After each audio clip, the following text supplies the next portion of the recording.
Ito yung entrance nila. Ano tong mga trees na to? Wow, nakikita ko na yung mga lavenders dito pa lang sa labas. Ito yung parang hall nila or restaurant. Doon ako nag-park banda. Titingnan ko muna kung ano yung meron dito. Ano yun? Is that a vineyard? Dito ako dadaan saan? Sa labas. Ah! May kakilala ako. Dito siya kinasal. So, dito yung naging wedding reception niya. Maraming mga event na hinuhold dito sa pwedeng weddings, ganyan. Are they grapes? Oh.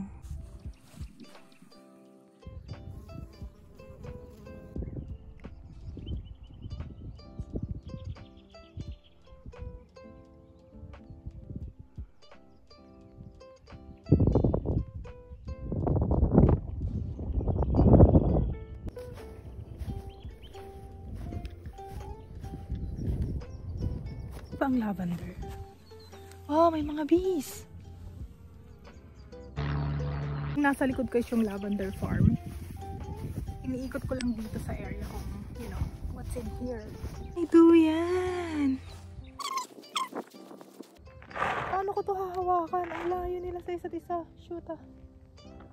Yeah!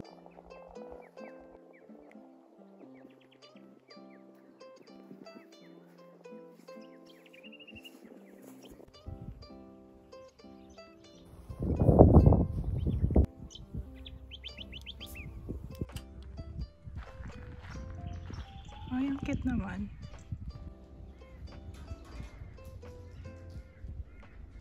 Ang ganda. Tapos, overlooking dyan o sa labas.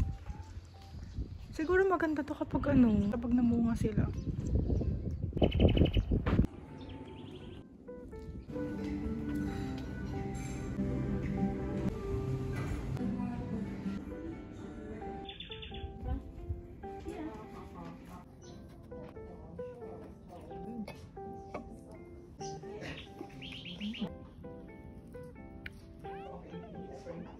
Lavender seed ata to eh.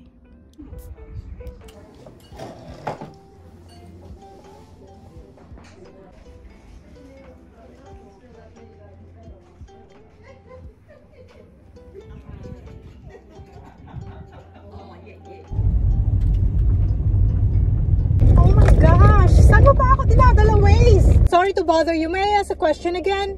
If I wanted to go to the dam, which road should I take? Yeah. Okay, gotcha. Thank you. That's what I'm looking for. Oh, I didn't know it was a national park. Oh my gosh. Well, national park, but then going to the dam as well. Is it? Yeah, but then Waze brought me here. Oh, well, nice ride. I know. Thanks, though.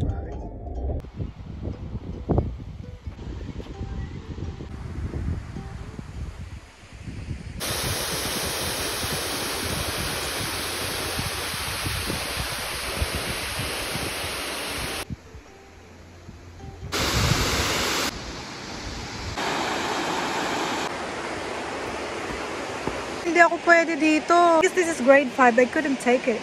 Doon lang ako sa beginner na mga grade 3 ganun. Lang maglakad ng few meters daw para lang makita ko yung ibang dito, angle. Pero hindi ko siya itutuloy or hindi ko siya tatapusin.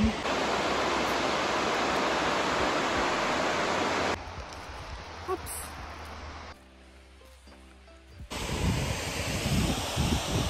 May turtle dun, oh. Akala ko mag-isa lang siya. Happy family pala sila. Oops.